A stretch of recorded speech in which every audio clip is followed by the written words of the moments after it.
Welcome, friends, to Tanked Up the podcast, all about video games and beer. I've forgotten the episode, 414. There we go. I'm Ben here with Aadil. Hey. And Lucy. Yay. Discord did the thing again, because of course it did. But we got most of that. Hi, Lucy. I'm tired. We're going to do a little shorter episode today because I'm dead. But let's have a beer. Lucy, what are you going to be drinking today? Yeah, I picked this up with you in mind. It's a IPA with coconut. Oh, bleh. It's called Palms, and it's from Fuerst Wiacek. I don't know that. Bless you. Berlin. I don't speak German. But yes, Fuerst, separate word, Wiace. Yes, we've had beers from them before, haven't we? Mm-hmm, Yes. Mm-hmm. My German's just extremely bad. But it's a cross with Finback, who nice. I can pronounce. Yes, it is a 6.8% IPA with coconut. I don't believe it gives you the specific hops used. No, but it was canned on the 22nd of May, 2024, so fairly recent. Nice. But yeah, brewed in Berlin. Cool. So yes, I'm very intrigued as to what this coconut is going to bring to it, and if it's at all noticeable, if it's too noticeable. So yeah. Good. I'll jump in because I'm also drinking a collaboration beer. I've got a beer from Arbor, and it's a collaboration with Big Mountain Brewing Co., who I haven't heard of before. It is called, I'll tell you the name in a moment actually. It's 4.7%, it's very light. Brewed with our friends from Chamonix, Big Mountain Brewing Co. This French-style wit beer was made with clementine zest and coriander seeds, then dry hopped with Amarillo. So, Big Mountain Brewing Co., very blue can, and they've decided to call it Matt LeBlanc. Wait. Very, very clever. Dry hopped beer blanc, they call it. Aadil, what are you drinking? It's me. Tonight? I'm having another Baron beer. This time I'm having the God Machine Pale Ale, 4.8%. Nice. God Machine with weird art. Actually, the blur that the stupid thing is doing is really making it feel like wibbly wobbly with that art. It's a 4.8% double dry hop New England style pale, brewed with some super fresh smelling USA Citra and New Zealand Nectaron. A winning combo, it seems, and as intense as each other.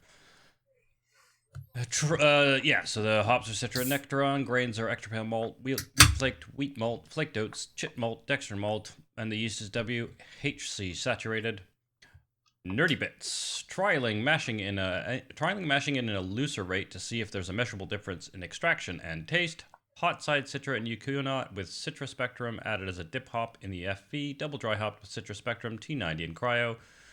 And Nectaron T90, naturally carbonated under pressure through spunding. Spunding? Yep.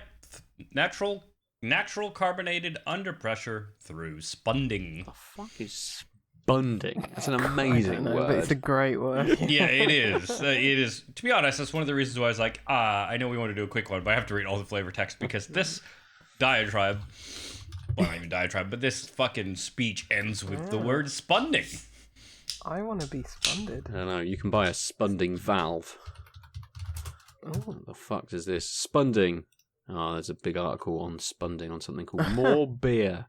Process and purpose of spunding. This is far too big for me to read right now. Let's have a quick look and just see. The age-old tradition of spunding has been making a comeback. In short, spunding is the process of trapping the naturally occurring CO2 that is created during fermentation inside the fermenter so that it absorbs into the wort and turns into beer. When done correctly, you can have a perfectly carbonated beer that is ready for packaging without the need for outside carbon dioxide to force carbonation. So it's a natural occurrence of carbonate of it's like a CO2. Dutch ovening a beer. That's what it is. Basically. Brilliant. Let's roll around and do some tasting notes. Lucy, was the beer called Palms or Psalms? Yes. I didn't quite Palms. Palms, yeah. Not the religious psalms. Sure. When I cracked the can, it smelled more coconutty. You're getting a very like you're having to really search for it, but you are getting like a kind of coconut cream kind of sweet aroma from it. It poured with like quite a big like head, but like it's just gone now. It just dissipated in like seconds. But yeah, it's like those chocolates. I have no idea what they're called, but they're like little round chocolates. Don't know if it's dark chocolate, but they've got like sprinkles of like desiccated coconut on them. And that's what this smells like. Okay.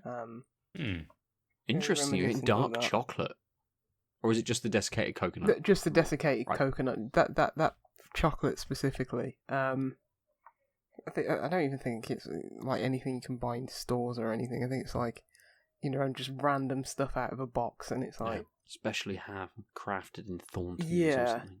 here's our praline with desiccated coconut on it. Only available in store for the next 30 seconds. Or Kinder Bueno. I haven't had that chocolate in probably like 2 decades, so Was that but it's bringing something. is that back. hazelnut Kinder Bueno? Yeah. Yeah, I think it is. Yeah, something like that. But yeah, it's just a block of. It is. Oh yeah, just yellow. Yeah. It's a cold play beer.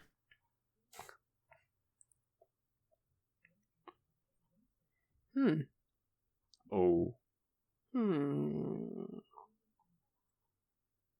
not the best noise. No, it's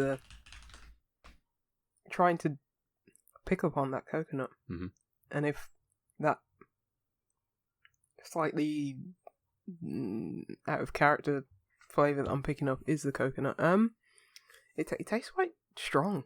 It's 6.8%, but it feels like quite boozy. Okay.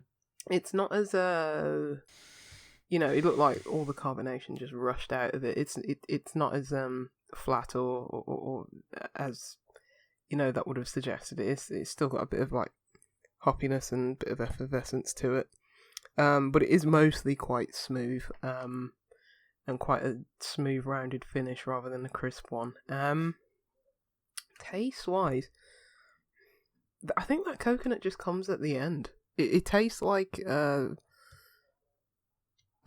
Malibu, like the finishing taste. It's a bit strange in that it's sort of got like that like warming like alcoholic taste to it. It feels like I've drank like a fruity IPA and then chased it with a bit of Malibu because getting that warmth from the alcohol and getting that like coconutty aftertaste. I don't really think I taste coconut in like the mid taste or initially or anything, but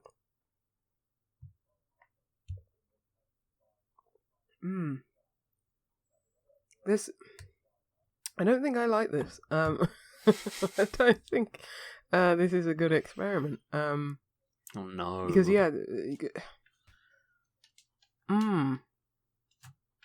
I don't think coconut pairs with beer well. Been saying it for a long time. Yeah, but you can get like coconutty notes. I was and gonna like say, I've definitely had.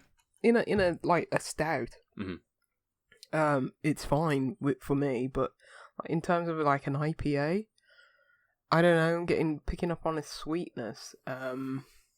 Where I'm really expecting a bit more bitterness and maybe some pine or something like that on the finish. Whereas this is like, as I say, Malibu coconut sweetness, and it's a bit off. And I think some of that coconut, not flavor wise, but like whatever it's doing, creeps into the initial taste as well. Where it's a bit muddled and confused. Where I'm not just picking up on like citrusy or stone fruit or tropical like mango, guava, passion fruit kind of notes, but I think the coconut's been muddled in there where it's like I don't know what this is. Say if you had a blind taste test of this, it was like I don't know what this is, but it's not the flavors that I traditionally associate with an IPA, and that coupled with the coconutty aftertaste I don't think it makes a nice experience from start to finish, to be honest. Right. It's I mean, commend them for trying something different, but I just don't think it works. But in terms of like, you know, its body, its mouthfeel, it's decent-ish. I think that having a bit more carbonation might cut through that kind of sweetness, and that would have been nice. But it looks like, you know, a lot of it has just escaped out of the can, and not a lot of it is left in the glass. So yeah, it's a bit stodgy. I think that's the word that I can describe it with. Just stodged down by that coconut. Okay. See how it is as you get through it. Spunded. Yeah, by the coconut. spunded by the coconut. Yeah. I'll just pretend I'm drinking a Malibu. Yeah, fair. Yeah. Not that I've had that for like probably 15 years, because it is so sweet, and that taste gets a bit cloying after a while. So I think that's what's happening here. Yeah, fair. So just a while is like a half a second. It's like cloying right away, kind of thing. I'd say the finish is more cloying, whereas the first initial taste is just like, what's going on? More confusion and then leading into cloying. So, yeah. I wish. I do not wish for a coconut in a IPA. Yeah. Keep it in your stouts by all means, but yeah. Fair. Not for me. This one, not for me. Fair.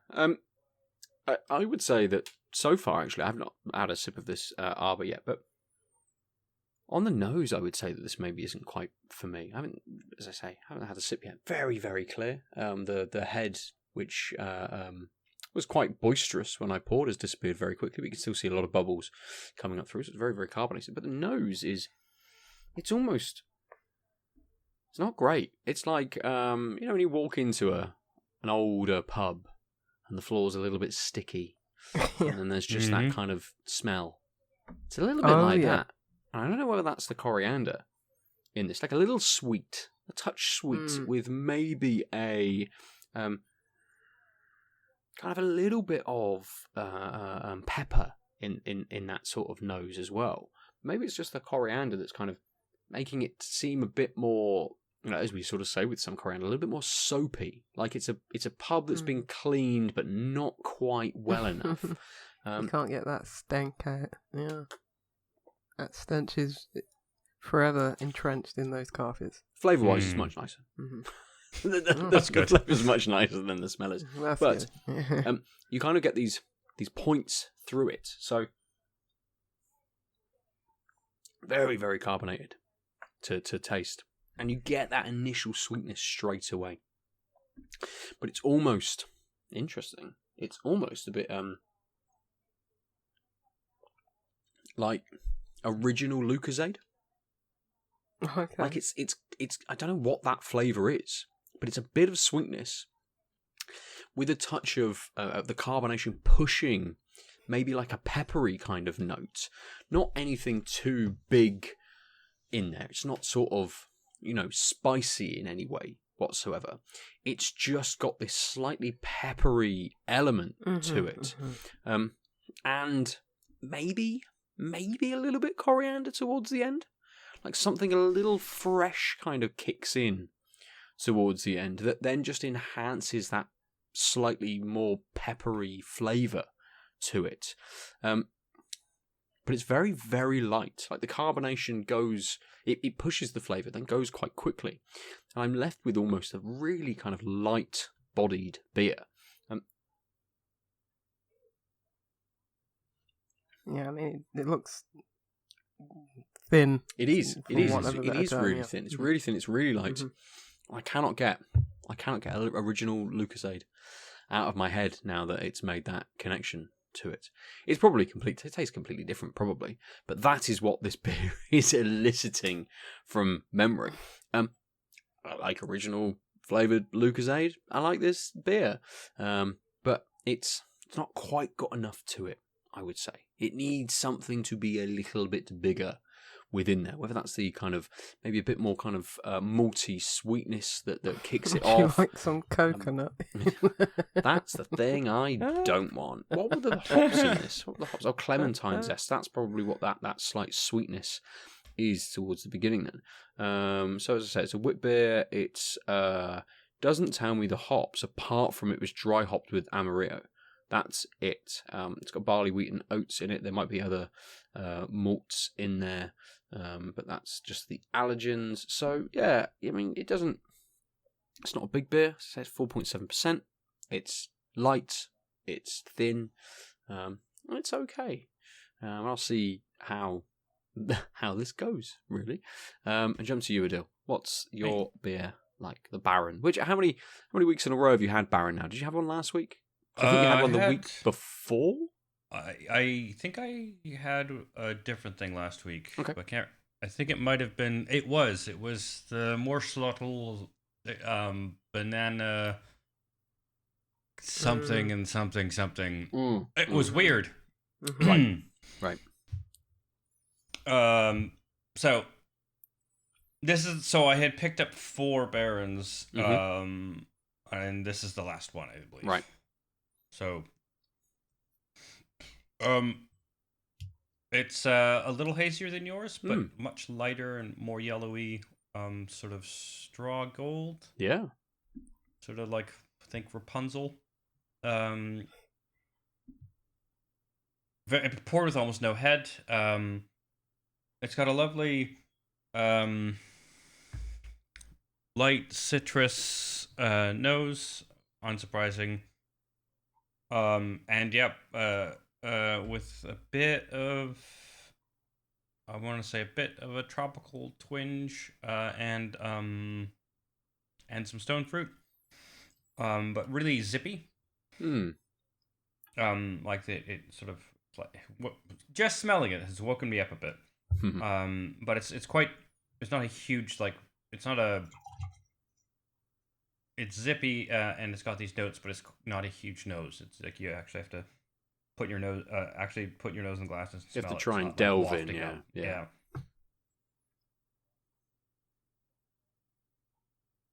Oh, that's really refreshing.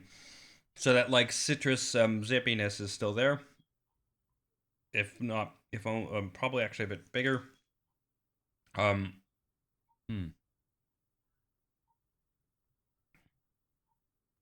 it's really good. That's a really good pale ale. It's got a light finish that leaves you feeling a bit wet on the palate, which is nice. And then you've got this like really low key bittering hop that lasts longer, but like that means that you really don't have to go reach for another one. But it's like a late spring, early summer sort of sunny day kind of beer where it's not sweltering. It's got this lovely, refreshing citrus hit. Really mildly dank hoppiness. And it's just, super refreshing. You don't have to reach for it over and over, but it's like got such a nice hit right at the beginning of the taste that I just want to have that more. Even though I'm still tasting it sort of 20 seconds later. It's just a really solid, well-balanced beer. Not surprised. The only surprise I really have is the name. But it's Baron, so who knows? Like, God Machine just made... I don't know, I guess it's... If anything, it's quite light. Like, this is a beer you could give almost any beer drinker, and they're like, yeah, it's a pale ale. It's a bit hoppy. It's got some non-sort of... camera notes to it, but it still tastes good. It has the right sort of finish. It's not super carbonated. Oh, that's the thing. It's not super carbonated. It's got the spunding. Ah. Sorry, I now realize why I didn't pour with that much head. Why I was not feeling very, very effervescent. But also, I think why I was thinking, oh yeah, camera people would like this. It's, it doesn't... It's just not as carbonated as like something off of a keg, which is great. This is a really solid beer. This, like I said, this is an easy handover. Trust me, you won't hate this craft beer. Okay. It just does everything right. Look, as in It's a to good people who don't endorsement. like Craftsman. You won't hate it. I mean, to camera pricks, that's a big endorsement. Fair. Okay. Yeah. Good. Let's launch into some games. I have one I'd like to kind of talk about, but I don't. I don't know. Well, I don't know. I don't know how to talk about it really. Tell it. I've been playing the new what the fuck do they call themselves? miHoYo. Oh, you're playing. I'm playing Zenless Zone Zero or Zen Zone Zenless Zen Zero. Gacha Zen. Basically triple Z. Zen, we got you with Gacha. Triple Z, right? And what is this game? So it's a. You're gonna have to explain. It's an anime style gacha game. Okay, I'm in it. It's made by the same people who made Genshin Impact. Yeah.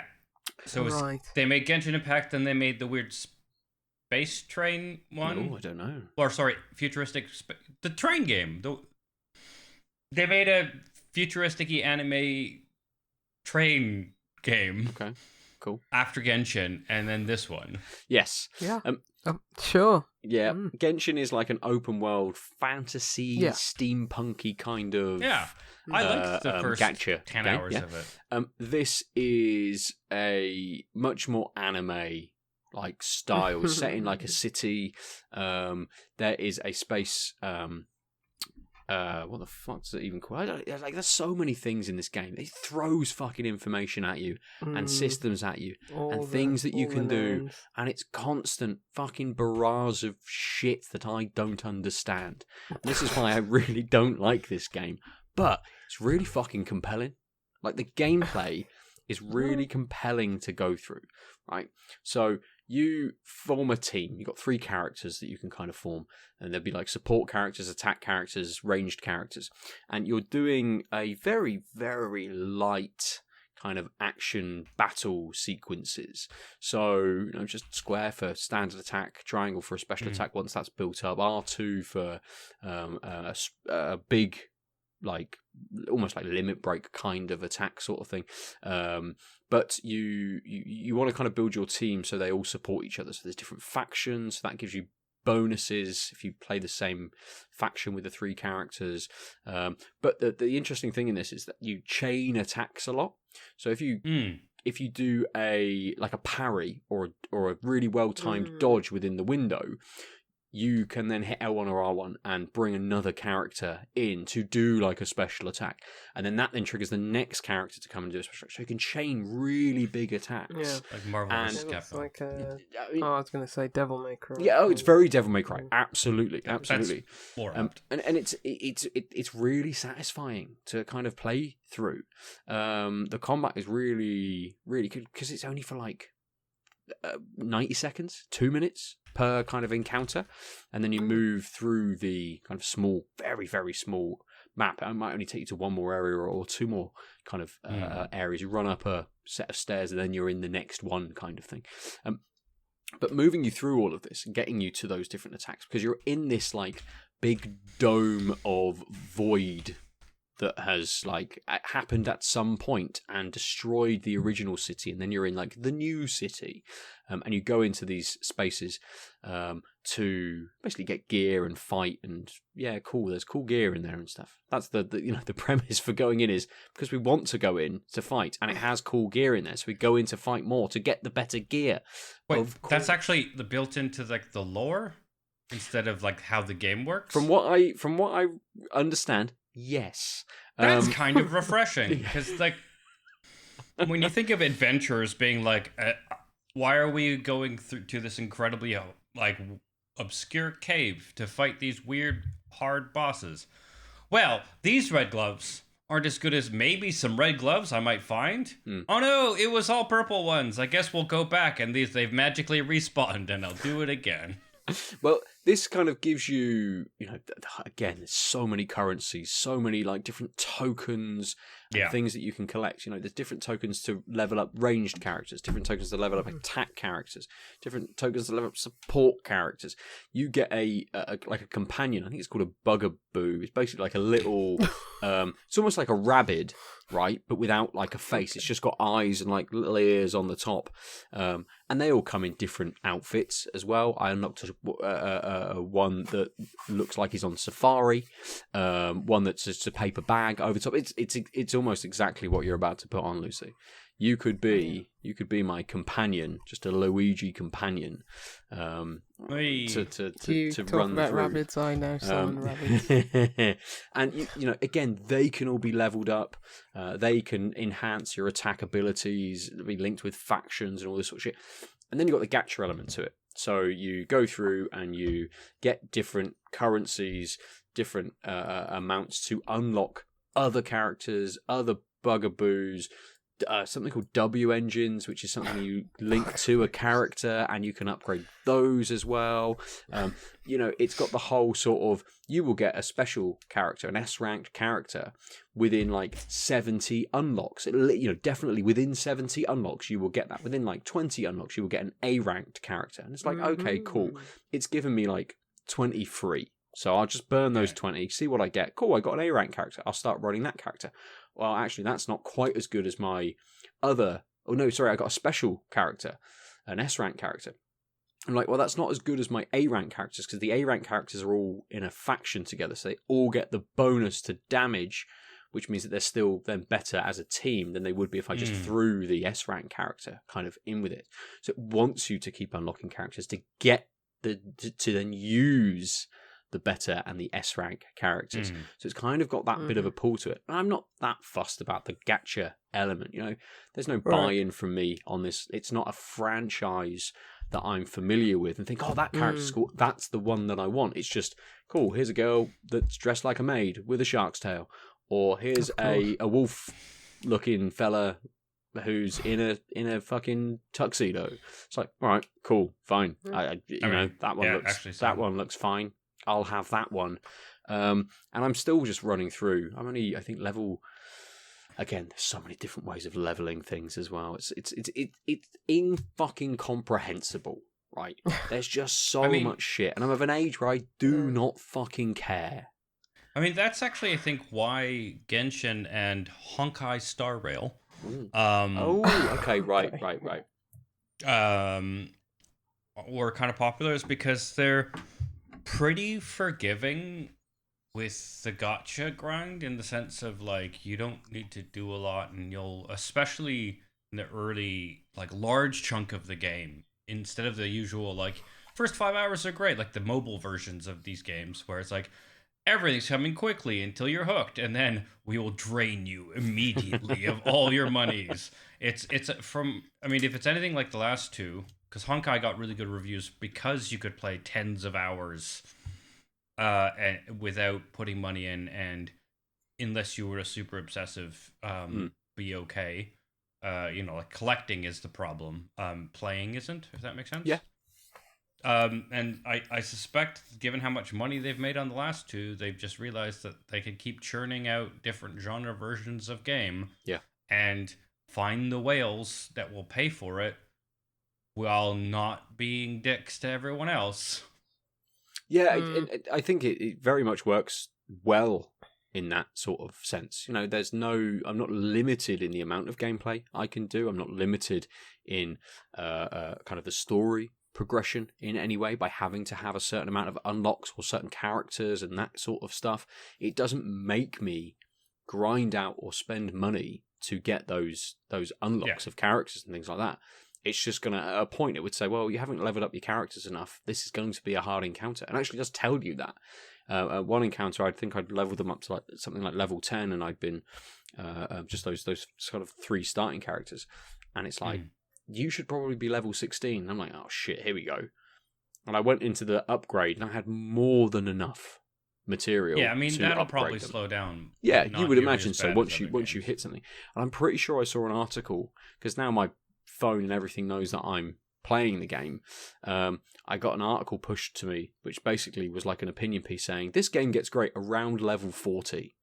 I'm like, fuck me, I've already played like how many hours, and I'm at level 20. I can't imagine it's going to be the same amount of hours to get to 40. It's probably a little bit of a longer progression to get up to that point. But why wouldn't the game, like, why? What's so special about level 40 that makes this like really, really good versus what I've been experiencing so far?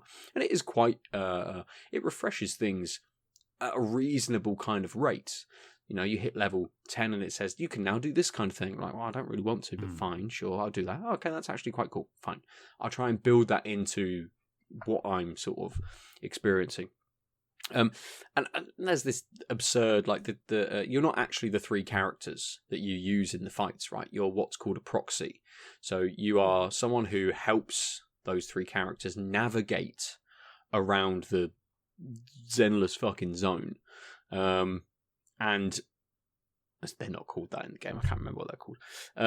But you own a video rental shop, and there is an element of just being able to walk around the street that your rental shop is on and chat to people at the coffee shop, or get a coffee, because if you have a coffee, that will give you, or some noodles, that will give you a boost for so many battles to, you know, some stat. You can chat to a dog who owns a kiosk and you get a scratch card. You know, it's fucking general anime bullshit. It's great. Yeah, I will say it looks nice. It does look nice. It looks really, really nice. Absolutely. I mean, that was, I think, even like however old Genshin is, like they also, it looked amazing for graphics at the time, and it runs on almost anything because they realized how like anime, like actual anime style is really low poly, etc. Like you just don't need a lot of power, which means you can push it all into like lighting and effects. And because anime is literally like built on not a lot of moving, right? Like if you like, I don't know if you've ever like started to see the matrix of an anime where suddenly you realize nothing's moving but the mouth. Like you just there's like, versus usually you're immersed in the program and it's fine, and you're like, oh no, I am now looking at how little is actually needing to be redrawn here. Well, that to make things feel like anime, you just literally animate less. Yeah. And so, like, the big thing I think for them was figuring out how to make an engine that does the interpolation between things, sort of not add some movement for physics reasons. But I think all their games look. There's definitely some physics movement on some of the female characters, because of course there is. None of them, I would say that there is that element, but none of them are really like scantily clad. There's not that. Not the ones you've unlocked. Yeah, that's because you haven't. Just wait till you get to level 40. That's what level 40 is. Yeah. Just naked anime characters, yeah.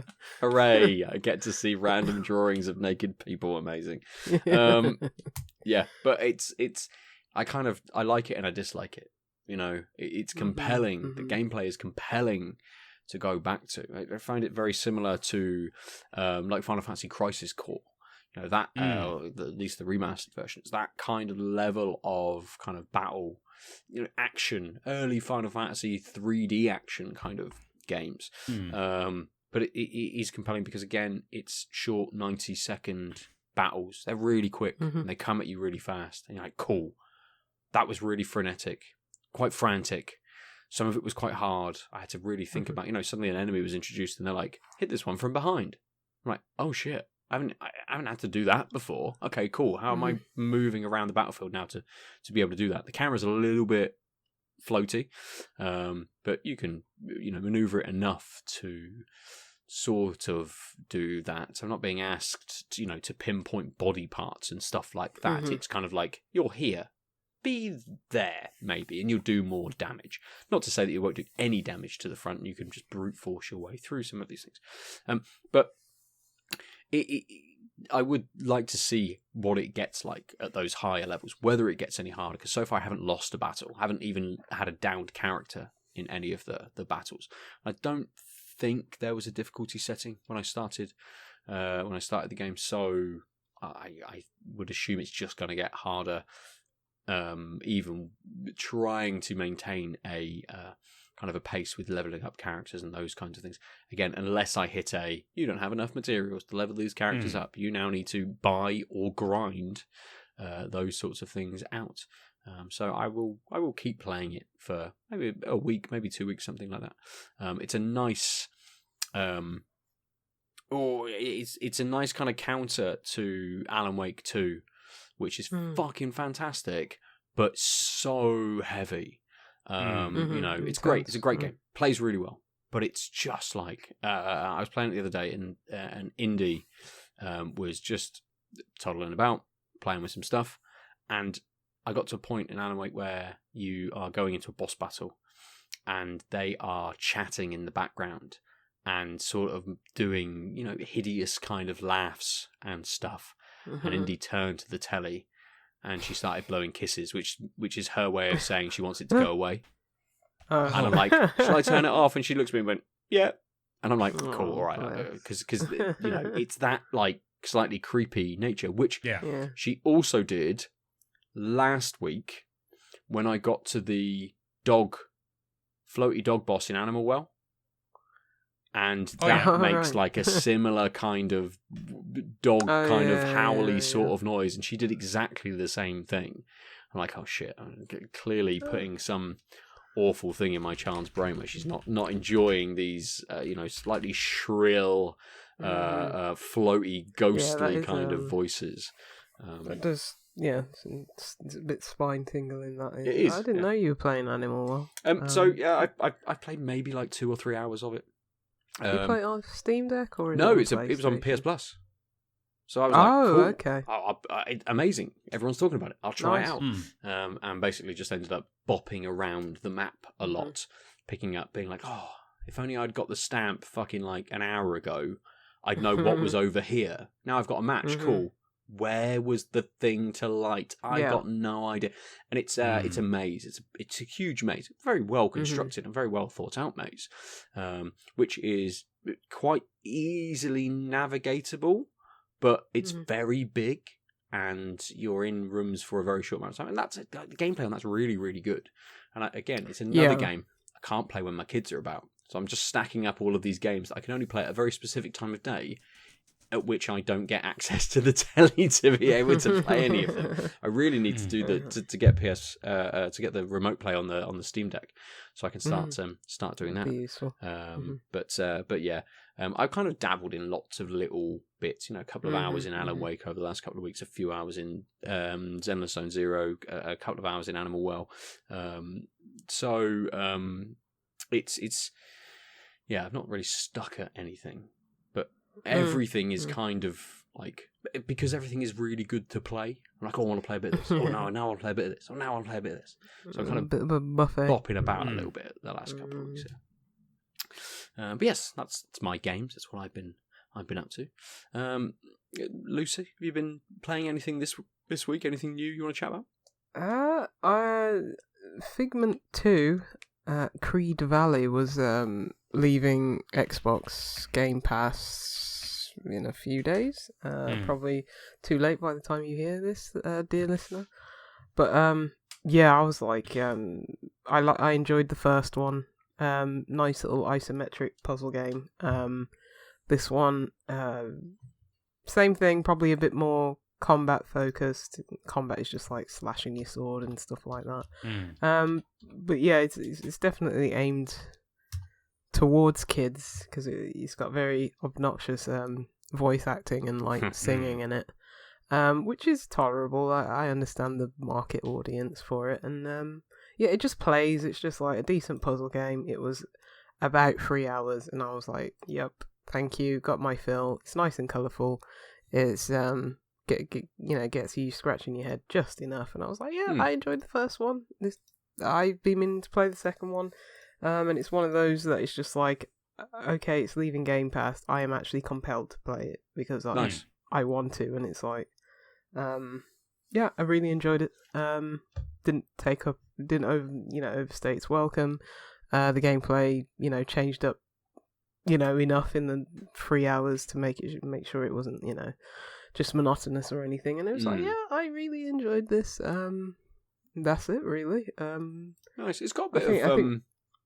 It's got a bit of a Broken Age kind of aesthetic to yeah, it in yeah. terms of sort of the colours and the textures and things like that. Yeah. It looks It's lovely. it doesn't have the performances of like Broken Age, which obviously had the budget with like celebrities and stuff like that. The acting and the voice acting is very hammy, extremely hammy. So it's trying to like be an allegory for like mental health and like what's going inside the brain and stuff like that. And it's like none of it like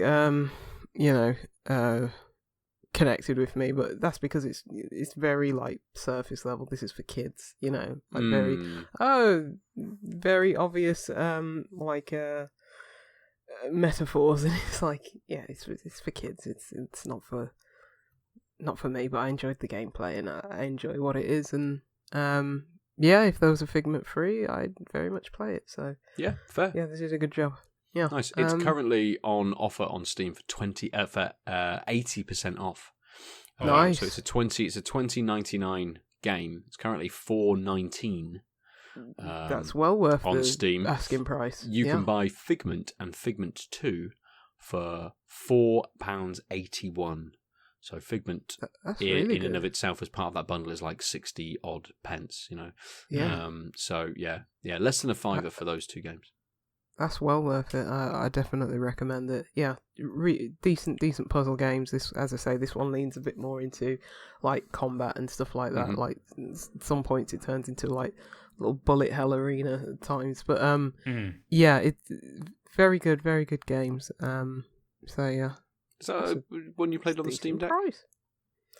The first one, well, that was well before this. The first one I think I played on Steam. I don't know, or was that? Did it even come to like? No, I was thinking, did it even come to like iOS or whatever? I can't remember why. I can look it up. Shall we go to the master spreadsheet and look it up? But yeah, this one I could have played it on the Steam Deck via cloud, but no, I just played it on my normal Xbox. Yeah.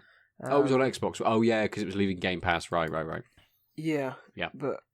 But I do play Game Pass games on Steam, so still valid question. But yeah, it's just like it was so short that it was like, I think I finished it in like 2 sittings. Yes, the first one I played on PC. I don't know. I think it might have come to other things since.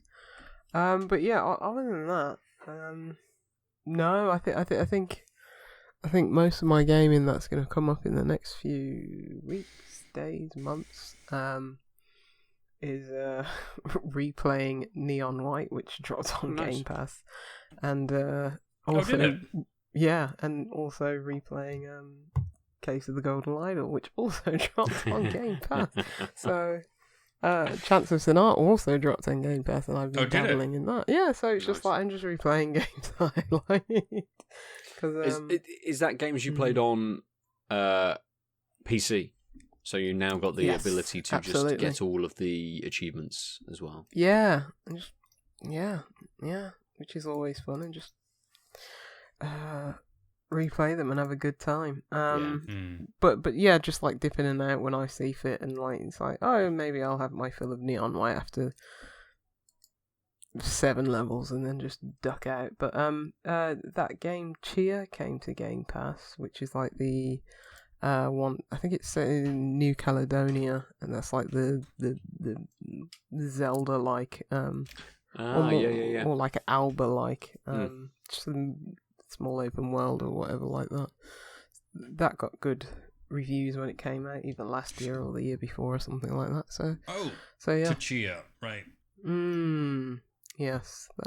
So I'll probably dip into that, but other than that, no, until recently, the weather was just too good to play games, but now bit up and down. It's gone sour. Yeah, so it's been raining all week here. It's great. I've had to have my saddle up on today. I should have used it today. Yeah, it's mid-July.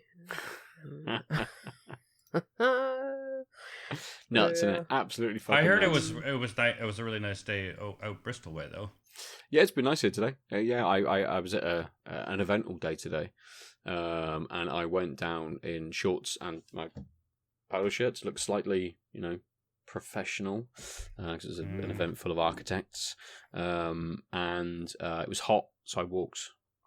And I get there, and all of the rooms are nice and air conditioned in the hotel that the event was in. And I was fucking freezing for the whole day. Yeah, I was gonna say. But yes, it was lovely. It was nice here. Oh, well, good for you. Yes, it's been the only day all week so far where it hasn't just been raining and miserable. Not to talk about my woes too much. I did buy, and we bought the girls like a little playhouse for their birthdays, a little joint present, and you have to treat it because it comes untreated. And I'm like, cool, I'll build it for their opportunity. Well, I built it last Tuesday night, for them to kind of wake up to. And I'm like, cool, I'll go to go to like Wix or B&Q or something at the weekend and pick up some sort of stain to weatherproof it. And then it just rains, and it rains, and it rains, and it rains, and it rains. I'm like, for fuck's sake, please just give me like 2 days where it can dry out now, and then I can do it as well. So hopefully it's quite nice for the next few days. And Sunday, because I'm going away for the weekend, but hopefully Sunday I can just whip to the shop and spend the afternoon just painting. That'd be That'd nice. be fun. Yeah, it will. But more time Some spent quick outside drying instead. one. Yes, yeah, definitely. Well, get one that, because they want it, painted specific colours and all that sort of stuff. So I'm like, cool, just like a primer, just something nice to just treat it. So if it rains again, it doesn't matter. Then I can get the colours that they want, all that sort of shit. Yeah. Put it at the generic 0. It'll be fine. Yes. It'll not degrade anymore. Yeah. Then we can wait 3 more years for a sunny day, and we can paint the 3 slats they want purple, and by 2027 it'll be the right colors, but they will be tired of those. But you didn't listen. You had the plan. Even when they're like, why don't we just make it all purple now, Daddy? You're like, nope. You said 3 years ago, purple, pink, and beige. Well, it's pink, blue, and white is what they want. Enough. Yeah. Oh, nice. I'll do it at some point. But as you say, Lucy, the sun comes out. And you're like, no, I don't want to play any games at the moment. I'm going to go and do something. Do something else. Yeah. So yes, I did see Angerfoot came out today. Oh, did it? Or I got is a tomorrow? Steam notification for that. Yeah. It's today. Because like, this is released. I was like, where did that come from? Yeah, a Thursday. Didn't see anything about it. $20.99. Yeah, I'll check the reviews and probably wait until it comes to Game Pass. I was going to say. Because, like, it's just no point me buying games at this point if I'm not going to play them. Although Game Pass is coming up to a new situation. A weird situation. Yeah, I think it should. Isn't it just... I don't think the changes are unreasonable. Yeah, so the big thing is that Game Pass console, i.e.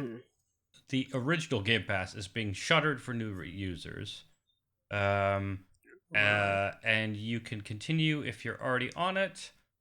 But now we'll have Game Pass Standard, which they even describe in their little thing. So yeah, that's going to be basically the back catalog, but no day one games. So a new tier. And Ultimate will stay Ultimate, but it's getting a price increase. And PC Game Pass is probably going to get a price bump. I don't know the actual price bumps because the info I got was from, I think, a Canadian source. So all the numbers are wonky. I think I looked at Eurogamer, and I think it goes from $7.99 for the PC one to $9.99. For the standard version. Well, the PC. So PC Game Pass and Ultimate aren't changing, but console's going away, and now there is Standard in its place. Right. Now I believe. So Standard is not is only a console thing. Yeah, you don't get cloud. Yeah. Because no cloud on. They're basically making the console tier for that PC Game Pass represents. Yes. Right? And so now But here's the weird thing: Game Pass standard for consoles is back catalog, no day one release, no cloud, Mm-hmm. and then Ultimate is all the bells and whistles and on all the platforms. PC Game Pass is no cloud, just like before. Day one release, just like before. Mm-hmm. Oh. Mm-hmm. So Xbox Game Pass is now catering better to PC gamers than Xbox gamers. Interesting. Yeah. Well. Which is the thing I wanted to flag about this is it's kind of wild that like I mean people on Reddit and X or Threads or whatever we call things now we're calling it basically the COD tax. It's a way of charging. Yeah, I mean, Or not putting Yeah. COD day one, Yeah. I suppose. Yeah. That's the thing, isn't it? Like on the consoles, COD must be like such a big seller. Yeah, Yes, so that's exactly. exactly Yeah. what that's why it's a PC, COD tax, right? Because Mhm. and that's why because the PC fraction of COD sales is not worth exactly. denigrating PC Game Pass because it's still a foothold maker, I think. Mm. And they Right, they're probably still want to fighting draw in against that Steam. audience more. Yeah. Yeah. Yeah. Like, But incentivize those people on PC more so than if you've bought an Xbox console, then you're in, aren't you? You know. yeah, it's like you're if you don't locked want to spend $80 on COD Blop 7 or whatever it is, then you just need to upgrade to Ultimate. in. Simple. Like if you don't I spend don't $80, think the just changes give are us that 20 unreasonable. Mhm. a month. Yeah. I mean, I think it's a decent price. Like, It's still a good deal. It Yeah. sucks that it's a worse yeah, deal. less of a than- good deal. Yeah. Yeah. Right, it's it's still like, it's always capitalism. gonna come. Capitalism. It's grinding out the value that we were getting, or we, I Mhm. mean, the because Yeah. consumers, Yeah. to give it more monies to the producers. Yeah. And maybe I'm saying that because I don't pay for it anyway. Just grind out those rewards points. When I stop being able to grind out those rewards points, then maybe my tune will change, or I just won't buy it, or just buy it selectively like you, Aadil, like every now and then when there's something that I want to play. Yeah, when you Yeah. know there's like 2 or 3 games, so you get it for the month, and you're like, cool, this week will be this game, and then this week will be this Yeah. game, and then this week will be Yeah. this game, or for 2 weeks because it's something slightly bigger. Yeah, you can kind of build that, as they build their catalogue out, I suppose. Or even then go, cool, this, it's not day one game, but this, Xbox exclusive, however long it takes for it to come to the kind of the back catalogue section, whether that's 3, 6 months or whatever, you can then go, cool, here's think that's a the good- three exclusives I really wanted to play from last Yeah, year. I'd just get that I'll buy one. it for a month Yeah. now. Like, yeah. Yeah, Because who plays games day one? Who's got the time? Like, nerds, I can't remember fucking the nerds, Kids the and last nerds, game. yeah. Like, yeah, COD I nerds. can't- Unless you're really excited for something, which I understand, but then you probably just buy it. Yeah, I can't remember the last time I played something where it came out that day. I think I might have bought a game close to day one, but not actually played it. I mean, that occurs all the time. For all, well, certainly for me and you and Aadil. But Yeah, in terms of last game I had Yeah. day one was Final Fantasy VII Remake Rebirth? Part 2 Rebirth Crisis Core / bits of Zack's story interspersed in between all of the shit and stuff, which I haven't played for a while actually.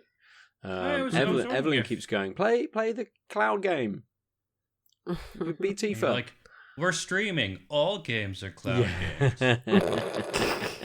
And I'm like, yeah, I will, but I'm at the point. So I got to a point where everything opened up. Right, I'm at the chapter where you suddenly get the tiny Bronco that becomes the fucking boat, and you can then jump between, big open world. You can go around the sea and do more bosses that weren't in the original game to do like a special pirate fucking treasure or some shit. Like, cool, the whole game is now opened up to me. I know that I will play for a few more hours and then it will be 400 hours of cutscenes. I'm not in a nice place to do that at the moment. Like, where I play for like 10, 15 minutes, I might get 20 minutes, I might get an hour kind of in the evening and stuff. I'm not ready. I'm not ready for whatever that end of the game kind of is. There might still be a few hours of it left for me to kind of go through, and I'm kind of at the point where I'm like, do I want to experience everything in the game? Probably, like at least just to not to complete everything in the game, but to experience kind of a little bit of everything. So doing some of these additional kind of bosses, doing some of the collectible kind of bits that are around, and the mini games and all of that sort of stuff, the chocobo racing and that sort of thing. So like I want to just dabble a little bit in everything that the game kind of has to offer. And it's probably not like the original Final Fantasy VII when, I had like 3 games. I'm like, cool, I can spend tens of hours within this game because there's not loads of other stuff to play. And also, the original Final Fantasy VII, even if you wanted to do everything in that game, get all of the ultimate weapons, beat all of the weapons, Ruby, Diamond, and all that sort of stuff. Get Knights of the Round, level up your chocobos, get the gold one, and head off to the island and stuff. It's like a 45 hour game. And I think I'm about 80 hours into Rebirth. Oh, boy. Nuts. Absolutely nuts, the amount of stuff that's kind of in it. And again, not like Zenless Zone Zero, no, yeah. ZZZ, whatever that fucking game is called now. This is Snorefest. Yeah, where it like just hits you with stuff. It's like bam, bam, bam, bam, bam, bam, bam. Currencies, things. And Final Fantasy VII was like, you're now in this place, and here is a mini game. Here is something you can do. And just gives it to you very piecemeal, as you're progressing through the story, as you're going on that kind of journey. It's not just you can go anywhere at any point whenever you like, which I would think the third part would be. Like it's suddenly another part. Yeah, there's a third part, mate. It's a third part. This only takes you up. So this is the interesting part about whatever they're going to be doing next, is that the end of part 2 only takes you up to the end of the first disc of the original release. But the rest of it, so then there's the second disc, and then the third disc is ultimately just the game is now open. It's open world bit, and it's just like the final boss bit. Yeah, the third disc is very little plot. It's mostly just they couldn't actually shove it all. Yes, you now have the ability to do everything without all of these cutscenes and story elements and all of this other data that we had to put on these, the first 2 kind of discs. You want to go back to this town, cool, it's here because it's only like 60 bits. You want to go back to this town, cool, it's only 100 bits. Fine, we can do that on this disc without having to have all of the dialogue and the story and all that kind of stuff. So I would imagine the third part, which I think they've confirmed is the last part, it's only going to be 3, is, again, probably story heavy, but then we have the ability for it to be open world without really taxing a Blu-ray disc. Or actually, no, that's not true, because Rebirth is 2 discs. So there's a data disc and a play disc as well. So we are taxing discs already, I suppose. But part 3 will probably be discs? A similar kind of thing. Yeah, discs, man. What are those? Otherwise, I imagine it's so big that you just, that's the only thing that can be on your console. You can't, don't have the ability to have anything else there. It's the only disc I know. Nice. Was there anyone else wanted to chat about, or should we round it out? My news was Game Pass. Nice. Fair. Cool. Let's roll back round to the beers then. Lucy, we'll come back to the first Vichek, something like that, isn't it? Vichek, yes. Yes. Yeah, still got probably a third of the can left. I grew into it. Yeah, it's like a coconutty puddle. There are hints of a good IPA in there, and I know like these breweries can very much make good IPAs. So I just think it's an experiment that someone might gel with, but for me, I think the coconut distracts too much from everything else, and is a negative effect overall on the beer. Okay. Yeah, not for me. But I'm sure I have like another Finback beer downstairs or whatever. But because I like them as a brewery. Yeah, they're a great brewery. Yeah, Absolutely. yeah. So, as I say, this was a morbid curiosity, and curiosity killed the cat, and the cat didn't like the coconut. Cat likes cream, but not the coconut. Yeah, so Fair. yeah. I'll probably finish it though. Just have a quick look. First is Fuerst, isn't it? Mm-hmm. F-E... No, is it? No. F-U-E-R... Yeah. F-U-E-R-S-T. I even wrote it down correctly. Just didn't type it correctly. So, just to have a look back at previous episodes, we said we'd had beers from them before. So there was a Garage Whiplash Fuerst Wiacek beer on episode 168. As Aadil is still in Canada, we discussed the takeover of Wild Rose Brewery. That's a while back. And then in 2020, Fuerst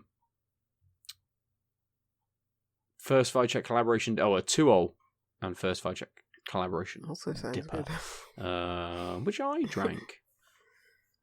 There you go. Cool. I didn't know I'd had one of their beers. They have popped up. Go. I suppose it's a 2-0 beer, really, with the collaboration with them. But anyway, if people want to go back and listen to those episodes about previous beers, they can do. My beer.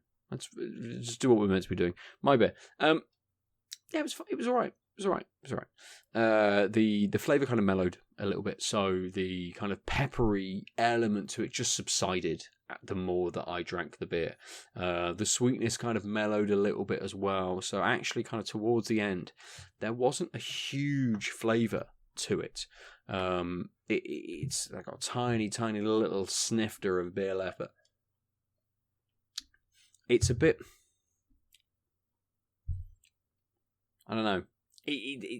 The thing that I would say is that the change is that the flavours dull down very slightly, but the coriander, which was adding to the peppery element, towards the end became a little more soapy. And so the dulling of the flavour, that kind of bit of soapiness to it, the end wasn't as good as the start. The start wasn't great, but it was all right, and it was nice enough to keep drinking, probably until I got to like the final quarter or something like that. And it's been sat for about an hour, so that was maybe sort of 10-15 minutes ago that it sort of started to dull down and the flavour kind of not be as nice, I would say. But it's an interesting beer, and if you're a wit beer aficionado and you want to try something different, absolutely, pick this up to see what you would like about it. So Baron, Aadil, what we saying? Yeah, it's good. Oh, you've still got loads left as well. Yeah, I've been nursing it. Because it's good, and actually, it's not a late spring, early summer, sunny day. And like I said, the finish is really long. If anything, I understated it. And it's got almost a light melony part of that, which just gives it a really, it's a really lush, light finish. And I didn't feel, once I sort of started talking to you guys and I didn't, still had taste in my mouth, so just didn't notice how many minutes were going by between sips. Even though at the beginning it was just I really like that nice surge of zippy taste. I want more of that. As soon as something distracted me from, oh yeah, that was really good taste, it was just I'll have a sip. Oh, what a great taste, and then a long finish. So, I mean, almost even more ideal for those days, just because then you won't drink yourself into a stupor. Sure. Yeah. Nice. Yeah, what great. was the percentage? 4.8. Okay, Reasonable. Cool. Good. Downright sessionable. A session beer, ultimately, but a session beer full of flavour. Yeah. Yeah, good. And not overpowering you, just really nice, nuanced flavor. Nice, brilliant, good. Yeah. Cool. We'll finish that then for this week. If you want to look at what we've been doing, we've already mentioned, go to outoflives.net, look up old episodes, search for a brewery on Out of Lives. We're quite good at putting tags on episodes, so you might be like, cool, I really like this brewery. Have they drunk that beer from them before? Search it. it might pop up. And you could listen to, now over 400 episodes of us, in your podcast service of choice, as well. Rate, review us wherever you listen to your podcast, because that's always helpful. We probably haven't had any ratings or reviews for a very, very long time. So feel free to do that. And come and comment on YouTube as well, on the Out of Lives YouTube page. Any interaction is a good interaction. Come and chat to us and talk to us about beers and video games, or come and join the Discord as well, which you can pick up on a link on outoflives.net on the podcast post, or shoot one of us a message. I'm at Nova_47. Lucy is Juicy Loose 9. And Aadil is at the Omniarch. And we are at Tanks Upcast on the socials as well. Thank you for joining us. They're the beers, they're the games. That's it. I'm going to go to bed. Bye. I agree. Bye. Ciao. Good night. Sleep tight, Ben. www.outoflives.net